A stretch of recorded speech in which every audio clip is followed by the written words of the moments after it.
Fokus perbincangan politik kita tentulah tertumpu kepada Melaka kerana sejurus selepas adanya tanda tangan MOU di antara kerajaan dan juga pihak pembangkang.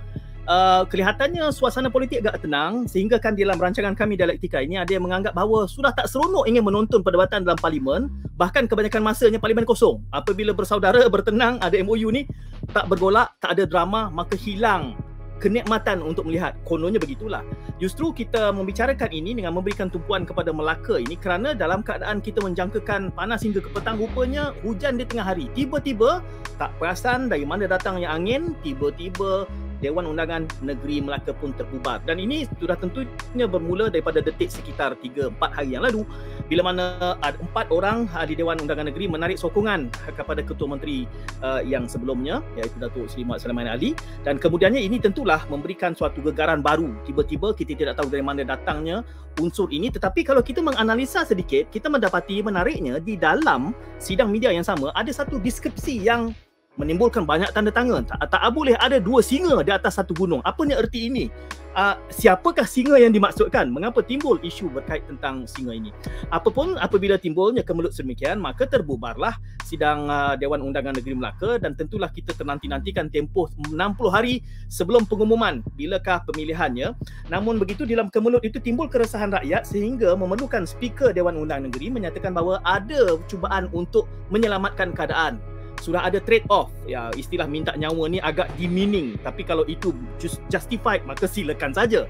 Tetapi ini yang menarik ini untuk kita bicarakan kerana sesungguhnya yang kita faham there is no dalam prinsip UMNO adalah no UNWA, no DAP. Tetapi apabila timbulnya kemelut ini, sekonyong-konyong ada pula pakatan cuba untuk menyelamatkan keadaan. Tetapi Presiden UMNO juga memberikan komen balas bahawa mungkin untuk menyemuh rasa resah rakyat ini, menyarankan agar dilaksanakan darurat saja. Kerana tentulah ramai orang berpandangan bahawa mengadakan PRN dalam keadaan kita masih bergulat dengan COVID-19 adalah sesuatu yang tidak wajar. Sehingga kan ada juga pakar virologis daripada Universiti Malaya menyatakan tak sesuai diadakan PRN sekarang. Dan ini juga telah pun menggamit perhatian Yang Amat Berhormat Perdana Menteri. Rakyat sudah berbondong-bondong menghantar mesej menyatakan ketidaksetujuan terhadap berlangsungnya PRN di Melaka ini, merujuk kepada insiden yang pernah berlaku di Sabah dulu. Kerana kita belum benar-benar keluar daripada kemelut ini semua. Persoalan yang kita bawakan pada malam ini adalah mengapa insiden Melaka ini berlaku sedemikian, siapakah aktornya, siapakah aktif aktornya, singa yang digambarkan dan mengapa isu ini timbul. Dan ketika mencari jawapan itulah banyak pandangan balas diberikan. Dan ada satu pandangan yang telah tular bersama teman yang selalu kami undang juga ke Dialektika, Datuk Zahrin aka Sang Kelembai. Dan ini kami kongsikan semula dengan anda yang mana sebahagiannya sudah pasti menerima apa yang dikongsikan ini. Namun untuk manfaat perbincangan kita malam ni, kita ikuti pandangan Sang Kelembai. Kerajaan Negeri Melaka daripada 17 tinggal 14 tinggal 13. Di mana 4 wakil rakyat, 2 dari UMNO, 1 daripada Bersatu, 1 daripada Terbebas. Mantan DAP telah pun membuat sidang akhbar sebentar tadi. Mereka secara terbuka telah menyatakan hilang kepercayaan ataupun tidak memberikan sokongan kepada kerajaan BNPN di Melaka. Kenyataan itu adalah sebagai satu contoh keputusan yang baik kepada Esko Kerajaan Negeri Melaka bagi pihak rakyat Melaka. Pada saya, itu adalah satu kebaikan untuk mengajar pemimpin-pemimpin UMNO yang masih tak sedar diri lagi, yang masih rakus, yang masih lagi menjaga tempolok mereka. Saya dipahamkan pergolakan politik di Melaka ialah berpunca kepada pemberian pasir atau konsesi pasir di Laut Selat Melaka yang bukan mak bapak mereka yang hantar pasir tu di pesisiran pantai Selat Melaka di Melaka tu. Tiba-tiba mereka agihkan orang ni 30 hektar, orang ni 30 hektar, orang ni 30 hektar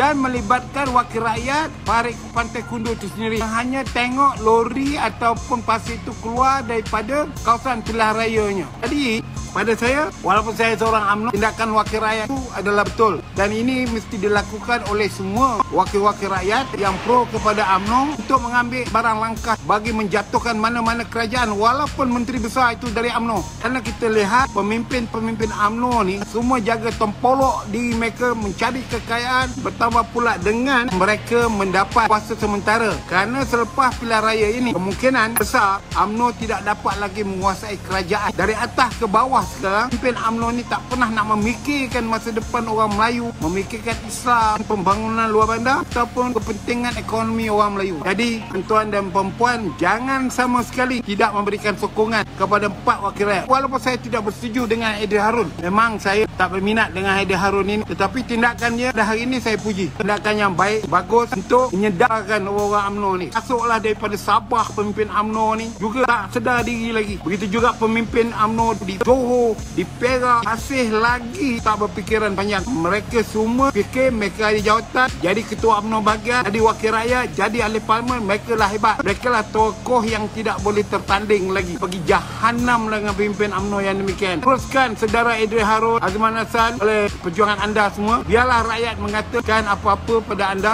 Kata kerana anda tak dapat pasir maka anda jadi begini. Kerana sekarang ni banyak orang Melayu dah mula makan pasir sekarang.